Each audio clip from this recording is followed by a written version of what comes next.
Hi friends, good afternoon. তোরা সবকাই ভালোই আছি নে? বর্তমান আমার ভালোই। আর এই যে কজিরকে নাস্তা পানি কাম সাম গিলা অলপ চলপ শেষ হওয়ার পিছে এই যে আমি এখন বিছনা উছনা গিলা সবটাই লিছি। এই যে এইয়া বারো আমার হাজবেন্ড ঘুমায় হিয়া। তো এই যে বিছনাগুলা আমি ওড়িয়াই লিছি।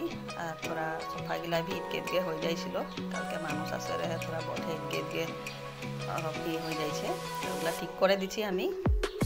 আর এদিকে আমি আসে গেলি আমাদের ব্রান্ডায় টেবুলগুলা বেটি পড়ে ব্রান্ডাটায়। তো এদিকে বহুত মানে চিতির পিতির করকে ছড়ে দিয়ে।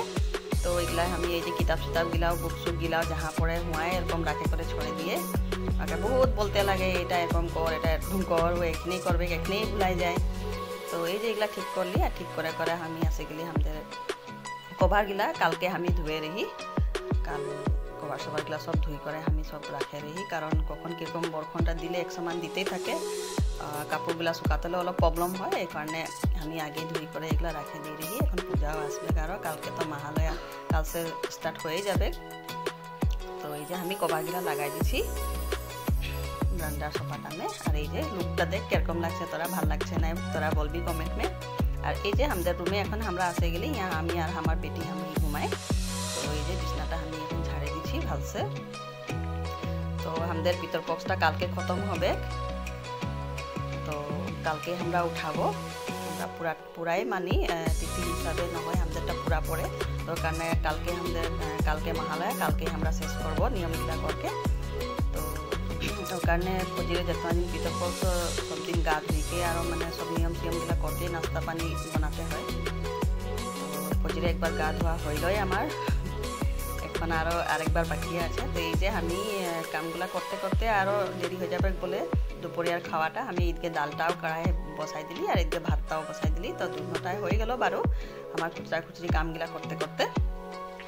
তো এই যে এখন আমি ঘরটা ঝাড়ু মার লিছি, তারপর ঝাড়ুটা মারি লিছি আমি। এই যে রুকে ভাবছি ঝাড়ুটা আমি মারি লিছি যে। আর এটা আমি কিনে রিহি যোৱা বছর দিওয়ালিয়ে আমি এটা কিনে রিহি। যে তারপর ঝাড়ুটা মার লিছি। রুমগুলা থোড়া ডাঙর থাকার কারণে অলপ সময়টা বেশি লাগে যায়। এই যে আমি ফটাফট ঝাড়ু মারে করে এই যে লাইট দিই।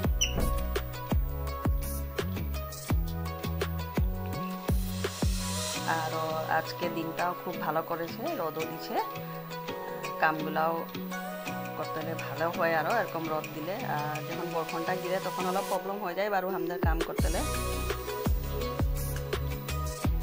কিন্তু করতে তো লাগবে কি, বরখন দেও রোদ দেও আমাদের এটা কামই হয় নাই বন্ধুরা।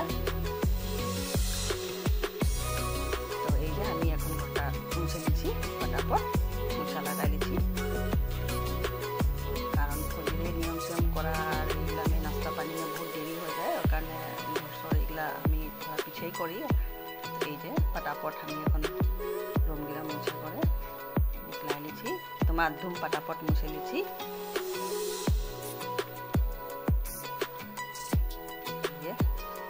এখন আমি আসে গেলি পাকঘরটা আমি ফটাফট মুছে দিচ্ছি।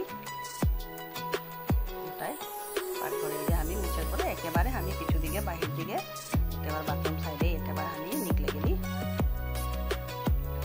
এই যে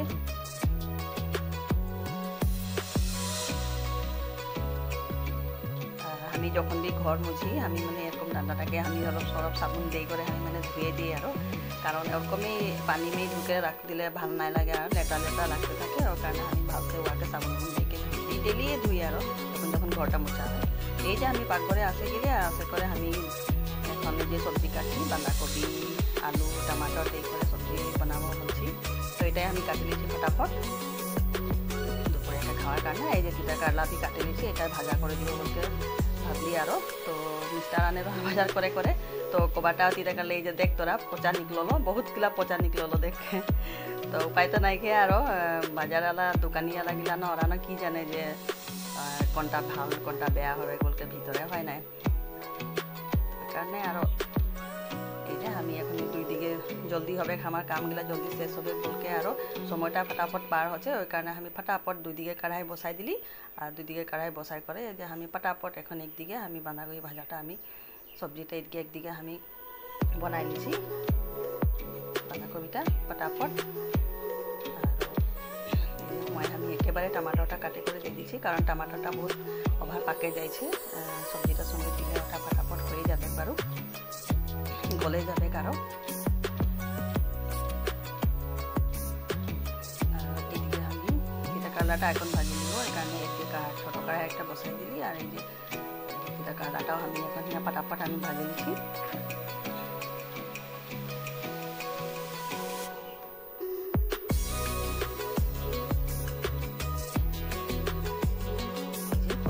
সবজি দিয়ে করে পাঁচফোড়ন দিয়ে জিরা জিরা দিয়ে করে কালকে শেষ হবে তো পরশু দিন সে আমরা আরও লেসুন পেঁয়াজ তাতে লাগে খাবো আরও ওই কারণে আরও এরকমই খাওয়া হচ্ছে ভালো তো এই যে তিতা কারলা ফটাফট আমি ইয়া দিয়ে দিলি কড়াই ফটাফট এটা আমি এখন ভাজি নিচ্ছি